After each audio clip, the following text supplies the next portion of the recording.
Bueno, buenos días.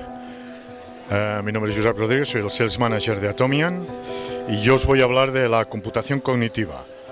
Al final es el poder de los datos en manos del profesional sanitario. Como podéis ver aquí, para hacer un poquito de chiste, pues tenemos al paciente que espera para ser atendido por el doctor, pero claro, el doctor está actualizando todos los datos en el sistema sanitario y si tiene tiempo, pues bueno, ya vendré a mirarte a ver qué tienes y con un poco de suerte a ver si te curo, ¿no? Es un poco de chiste, pero la realidad es que nos estamos moviendo así cada vez más. Al final, ¿cómo hemos llegado hasta aquí? Bien, lo que hemos producido a lo largo del tiempo es cambiar la forma de introducir datos. Aquí podéis ver una foto en el año 1945, como el doctor escribe a mano el historial del paciente, o sea, lo que le ocurría al paciente que acaba de atender. Y al final hemos pasado de que el doctor escriba en el papel a introducir los datos digitalmente. Y luego también está la otra parte, que es cómo recupero la información. Aquí tenéis un doctor y su ayudante revisando uno a uno todos los informes que él ha escrito para leerlos y buscar la información que necesita para hacer sus estudios de investigación o para saber cuál fue la última visita del paciente, etcétera. Y hoy en día, pues bueno, hemos pasado del me lo hago yo mismo a los informes del departamento de IT. Ahora tenemos una cantidad de datos brutal en los hospitales o en los proveedores de salud que es complicado para el profesional recuperar estos datos. Además de que es complicado, el profesional tiene otra tarea que es en atender a pacientes. Todos sabemos la cola de pacientes que hay en los proveedores de salud, entonces pues bueno. ¿Y qué es lo que ha pasado durante este tiempo? Pues lo que os comentaba. O sea, hemos pasado de datos en un papel, en un archivador, a Big Data, a grandes recipientes de bases de datos con teras y teras y teras y teras de datos de pacientes de todo tipo. Entonces, en este contexto, ¿podemos devolver los datos y sobre todo la información que contienen estos datos al profesional sanitario? Sí. En Atomian creemos que sí. ¿Y cómo lo hacemos? A través de la computación cognitiva. Entonces, la computación cognitiva trabaja con cogniciones en lugar de datos. Trabaja con la información y el conocimiento que albergan esos datos. ¿Qué es la computación cognitiva? No es fácil de explicar, pero más o menos ya hemos encontrado una forma. O sea, es la computación que intenta emular cómo trabaja el cerebro humano.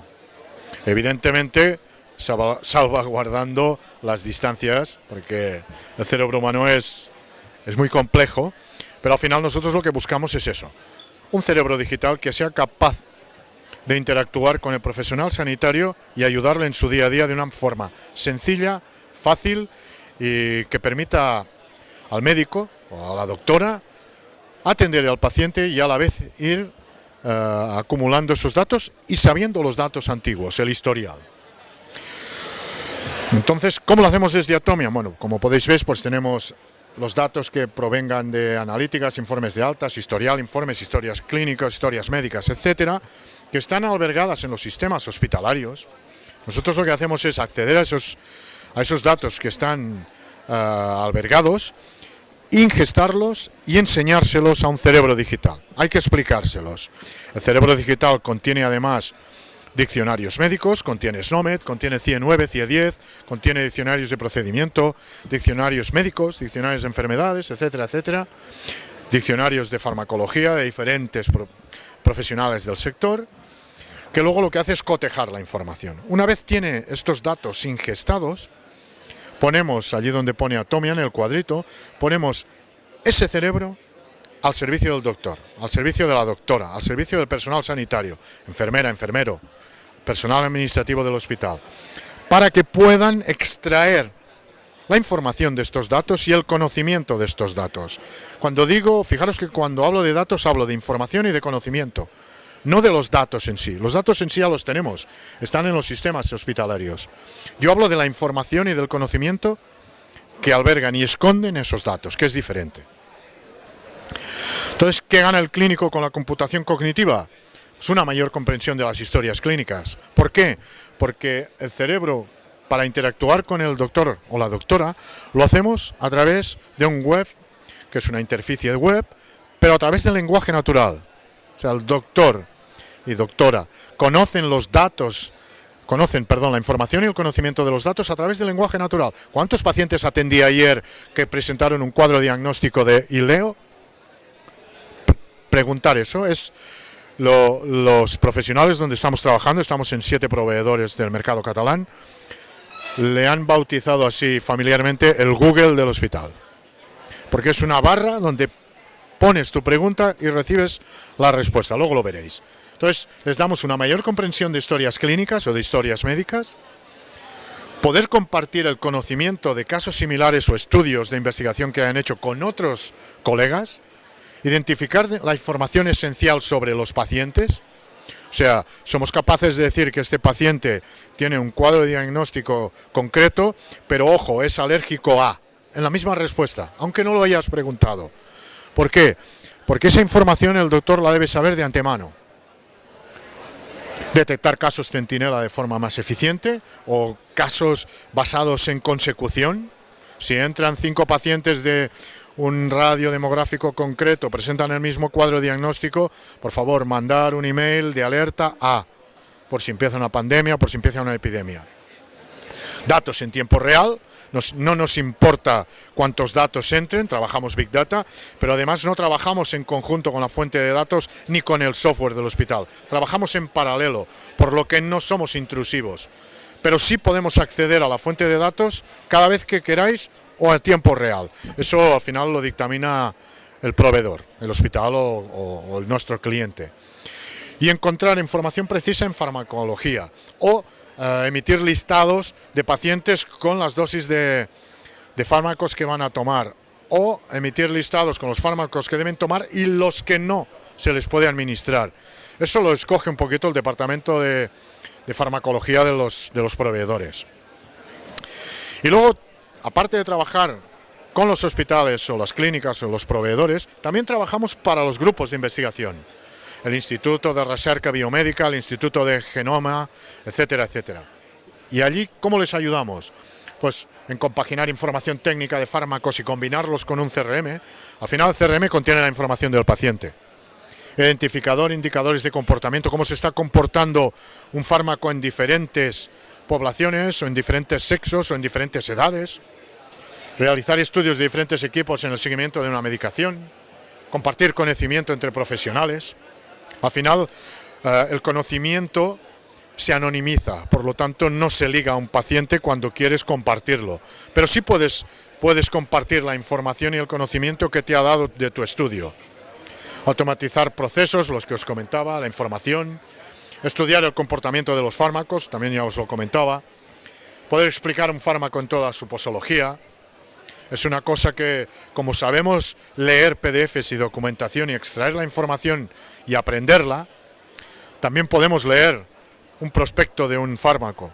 De manera que luego puedes preguntar, ¿podemos dar este fármaco a una mujer embarazada? No, sí, pero la posología debe ser esta.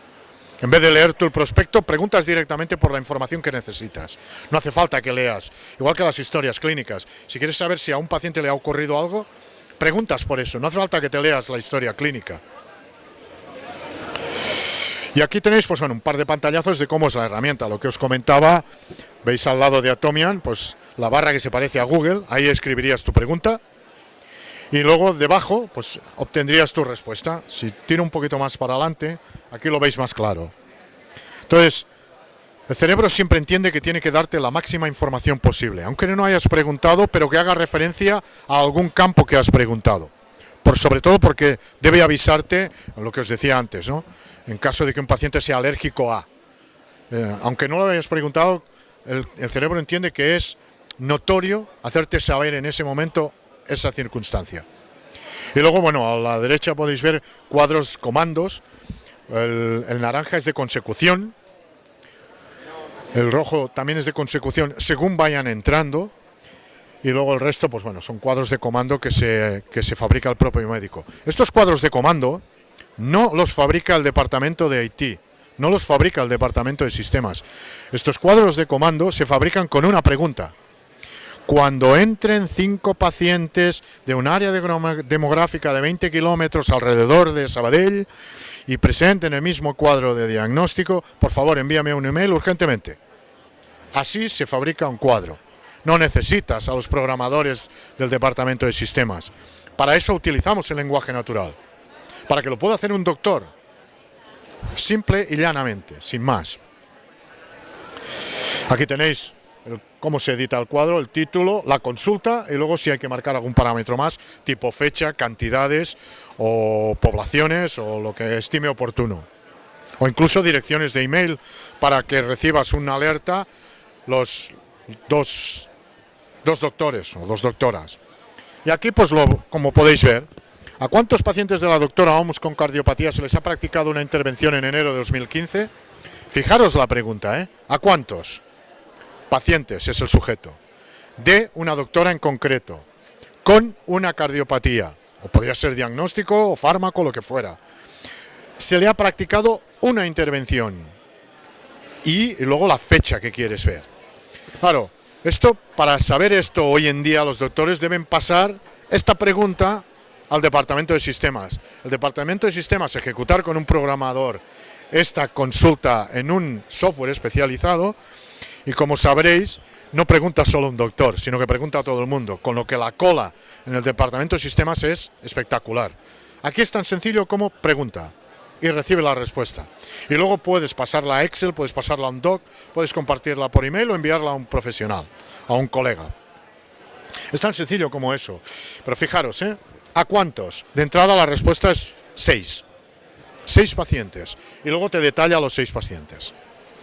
Por eso decimos que nuestro cerebro es determinista, porque te da la respuesta. No quizás, bueno, supongo, la respuesta.